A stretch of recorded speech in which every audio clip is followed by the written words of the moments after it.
अस्सलाम वालेकुम। आज हम पढ़ेंगे hierarchy of taxonomy. Hierarchy of taxonomy किसे कहते हैं? तो हमारे पास एक स्वेडिश नेचुरलिस्ट नेचुरलिस्ट था, स्वेडिश नेचुरलिस्ट, जिसका नाम था कॉरलस लिनस। उन्होंने एक हमारे पास एक सिस्टम मुतारिफ किया था, proposed A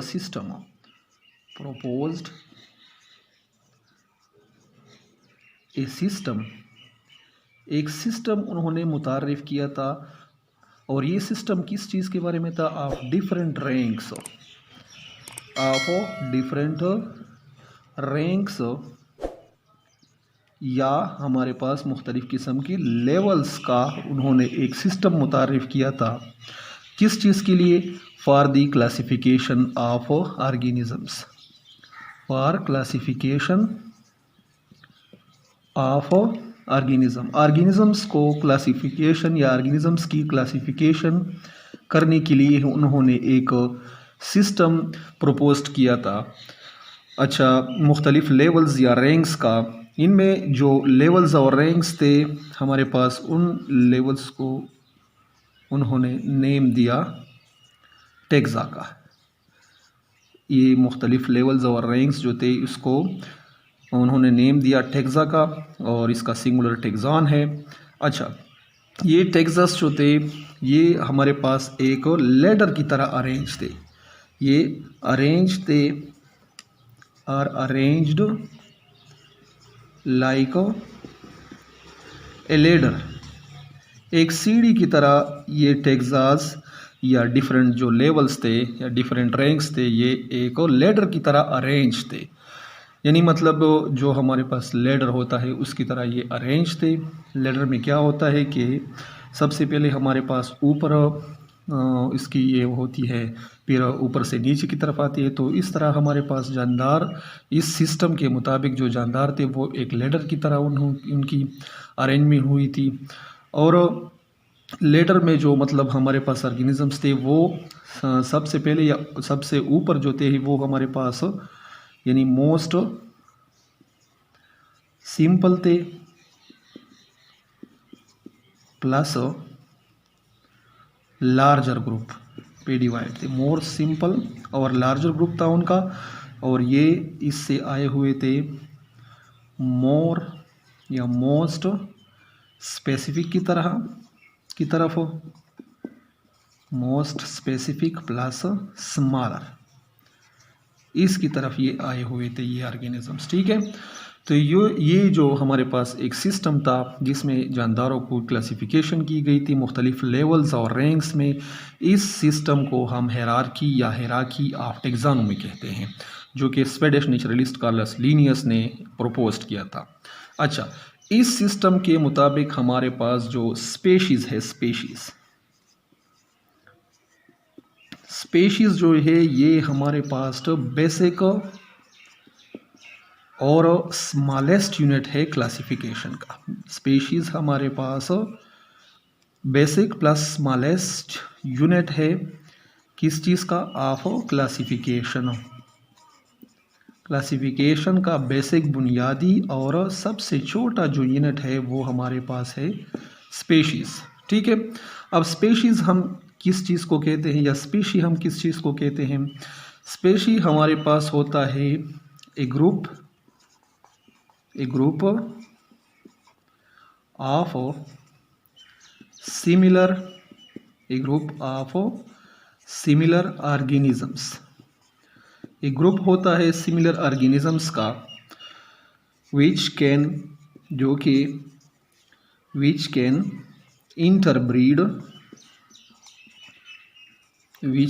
interbreed freely and produce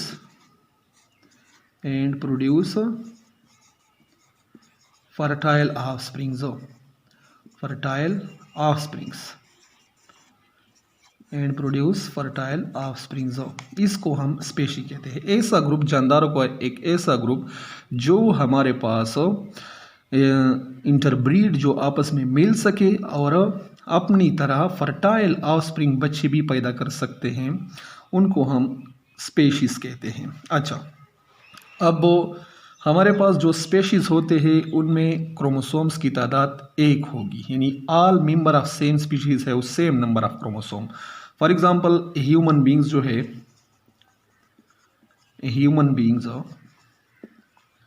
human beings हमारे पास एक स्पीशीज से बिलोंग करते हैं, वन स्पीशीज है। ये सब तमाम जानदार या तमाम जो इंसान है वो एक स्पीशीज है, हमारे पास एक स्पीशीज है।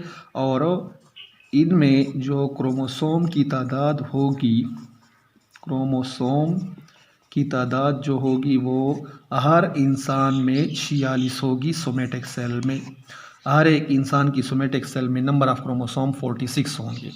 तो ये हमारे पास एक ही स्पीशीज में आएंगे, ठीक है। अच्छा, इसके बाद हमारे पास जो दूसरा लेवल या रैंक है हायरार्की ऑफ टैक्सोनॉमी में, वो है जेनस का।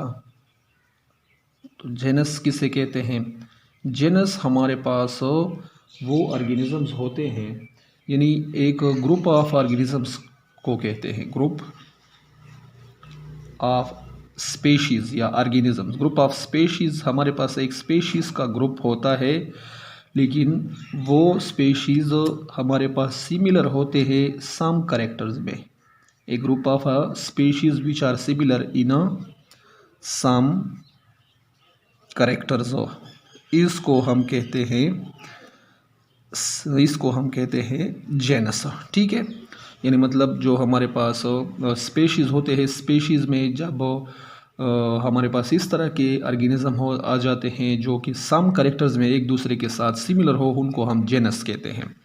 तो इसके बाद जेनस के बाद हमारे पास फिर अगला लेवल आता है, वो है हमारे पास फैमिली का। वो हमारे पास है फैमिली का।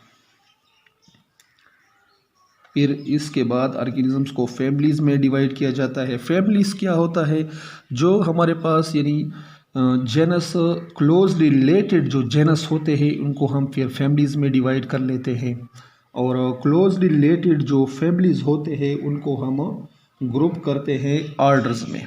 Closely related families are grouped into orders. Orders में उनको फिर डिवाइड किया जाता है। इसी तरह जो हमारे पास क्लोजली रिलेटेड ऑर्डर्स जो होते हैं उनको हम क्लासेस में डिवाइड करते हैं, एक ही क्लासेस में डिवाइड करते हैं।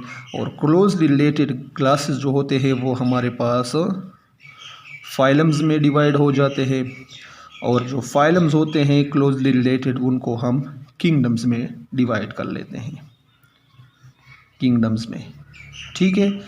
तो ये हमारे पास हायरार्की ऑफ टैक्सोनॉमी इसको कहते हैं। यानी यहाँ पे अगर हम पहले स्पेशीज़ यहाँ पे लगा दें कि पहले जो स्पेशीज़ थे, स्पेशीज़ हमारे पास बुनियादी और बेसिक यूनिट था क्लासिफिकेशन का। उसके बाद हमारे पास जो किंगडम है ये हमारे पास मोर लार्जर होगा, यहाँ पे मोर लार्जर प्लस जनरल होगा, यानी इसमें जनरल ऑर्गेनिज्म आएंगे और मोर लार्जर ग्रुप होगा। ये हमारे पास क्लासिफिकेशन में किंगडम का जो रैंक है या मतलब लेवल जो है, और स्पेशीज़ जो है वो हमारे पास स्पेसिफिक होगा और सबसे स्मॉलेस्ट होगा, स्पेसिफिक होगा और सबसे स्मॉलेस्ट होगा, ठीक है। तो इसको हम हायरार्की ऑफ क्लासिफिकेशन कहते हैं, जो कि एक स्वीडिश नेचुरलिस्ट था जिसका नाम कार्लस लिनियस था। उन्होंने ये सिस्टम मुतारिफ किया था। बुक में मेरे पास एक अच्छा एग्जांपल है हायरार्की ऑफ टैक्सोनॉमी को मतलब एक्सप्लेन करने में। ये हमारे पास देखो, ये मुख्तलिफ़ किस्म के लेवल्स या रैंक्स है जिसको मतलब वो साइंटिस्ट ने मतलब जिस क्लासिफिकेशन या एक सिस्टम जो मुतारिफ किया था उसको उन्होंने एक लेवल्स या रैंक्स में उन्होंने डिवाइड किया था। ये लेवल्स और रैंक्स जो थे इसको उन्होंने टैक्सा का नाम दिया था। टैक्सा में ऑर्गेनिजम्स जो थे वो लेडर की तरह अरेंज हुए थे, मोर लार्जर और मोर जनरल से लेकर टू मोर स्मॉलर और मोर स्पेसिफिक तक। ये हमारे पास एक पैंथर जो है, चीता जो है, इसकी मतलब क्लासिफिकेशन इसमें हुई है। इस पैंथर जो है, ये इसका जो स्पीशीज़ है ये पैंथेरा पॉर्डस है। फिर इसमें इसका जेनस आता है, जेनस इसका पैंथरा है। इसमें इस तरह फैमिली इसका फिलीडी है और आर्डर इसका कार्निवोरा है। इस तरह क्लास इसका ममीलिया है और फाइलम इसका कॉर्डेटा है और किंगडम इसका एनिमिलिया है। तो ये हमारे पास उसका एक बेस्ट एग्जांपल है हायरार्की ऑफ टैक्सोनॉमी का।